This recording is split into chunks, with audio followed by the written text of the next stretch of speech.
Bonjour et bienvenue dans cette nouvelle capsule vidéo sur la joie de vivre.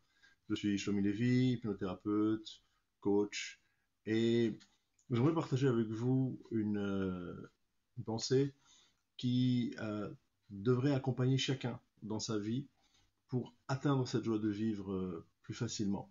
Lorsque on réalise que l'on a tout ce qu'il nous faut, on a tout ce qu'il nous faut dans notre vie pour être heureux. À partir du moment où on dit j'ai tout ce qu'il me faut, alors je vais être heureux. Et si on dit j'ai beaucoup et j'aimerais plus, c'est bien d'avoir de l'ambition, c'est bien de vouloir plus. Mais on sera toujours dans cette recherche du plus en étant malheureux de ce que l'on a actuellement aujourd'hui. Tandis que si on dit j'ai tout ce qu'il me faut, j'ai tout ce qu'il me faut aujourd'hui pour être heureux, peut-être je peux vouloir plus, mais là maintenant je suis heureux de ce que j'ai. Non pas je me contente de ce que j'ai, mais je suis heureux avec ce que j'ai. Alors à ce moment-là, c'est beaucoup plus facile d'atteindre véritablement cette joie de vivre, ce bonheur, de savoir que j'ai tous les éléments en main, financièrement, du point de vue couple, du point de vue relation, pour être heureux. Dans toute ma vie, j'ai tout ce qu'il me faut pour être heureux.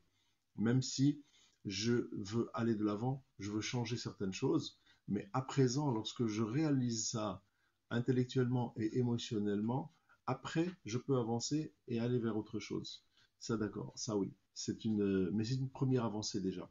Et ça me rappelle la fable de La Fontaine, le renard et les raisins.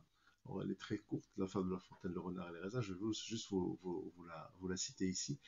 Euh, Elle dit comme ça: certains renards gascons, d'autres disent normands, mourant presque de faim, vit au haut d'une treille des raisins mûrs apparemment, et couverts d'une peau vermeille.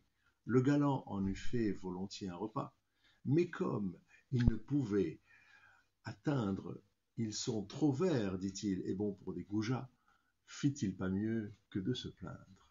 Voilà, petite fable très courte. Alors qu'est-ce qu'elle nous dit, cette fable? Et elle a beaucoup de morale, cette fable. On peut la voir tout d'abord du point de vue très positif. C'est-à-dire que le renard, réalisant qu'il ne pouvait pas atteindre ces raisins qu'il voyait, il a essayé, il n'a pas réussi, eh bien, il décide de partir ailleurs et d'accepter la situation, comme quoi eh bien, il ne peut pas les atteindre, donc on va aller voir ailleurs. Ça, c'est une première interprétation très positive. Après, on peut imaginer qu'est-ce qu'il a dit, le renard? Il a dit ils sont trop verts, ils sont bons pour les goujats. Donc critiqué, il a critiqué les raisins. Parce que, eh ben, à partir du moment où quelqu'un ne peut pas avoir une chose, il décide que c'est que c'est mauvais. On va dire comme ça, pour rester très poli. Par exemple, les hommes qui sont très déçus de relations avec les femmes, ben, toutes les femmes sont mauvaises. Vice versa, exactement.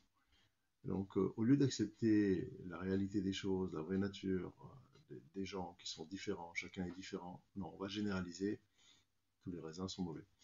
Et pareil, donc lorsque on n'a pas su faire l'effort pour aller au-delà de la difficulté première, oui, c'est vrai, les raisins étaient trop hauts pour le renard de les atteindre, mais peut-être qu'il aurait pu empiler des pierres, peut-être qu'il aurait pu faire quelque chose pour y arriver. Non, alors on est trop fainéant et on n'y va pas. Donc monter de niveau, bah, c'est aussi la zut, on ne va pas, on ne le fait pas. Et pareil, donc on va venir à détester certaines personnes, certaines choses, parce que justement, ben, nous, on n'est pas arrivé à ce niveau-là. Donc, il faut être très vigilant dans les rapports sociaux, vigilant dans ce que vous faites, dans les échecs que vous avez. Il n'y a pas d'échec, il y a juste un tremplin pour arriver à quelque chose de mieux.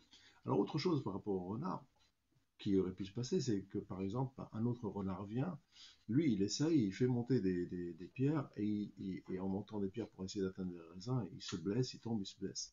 Donc heureusement qu'en fait, notre premier renard n'a pas réussi. Un autre scénario, ça pourrait être que euh, un ours arrive, lui, il arrive à manger les raisins, il en mange, ils sont tellement bons qu'il a une indigestion, et il a mal au ventre. Ou alors, un autre scénario, c'est que 5 minutes après que le renard soit parti, il y a des chasseurs qui arrivent, ils voient les raisins, ils commencent à manger les raisins. Mais si le renard était resté et avait mangé ses raisins, ben, il aurait été tué par les chasseurs. Donc, à toute chose, il y a un bien, il y a un positif à sortir de toute chose. Et c'est ça. Si vous recadrez la situation, comme on l'avait dit autrefois, vous recadrez la situation, vous arriverez donc à sortir le positif de chaque action et ne pas se plaindre de cela comme l'a fait le renard. Parce qu'en fait, il s'est plaint, il a rejeté les raisins. Mais s'il ne s'était pas plaint, eh ben, il aurait gagné tout de ne pas pu atteindre ses raisins malgré tous les efforts qu'il avait fait. Voilà. J'espère que vous aimez ces petites vidéos. Partagez, likez et à très bientôt.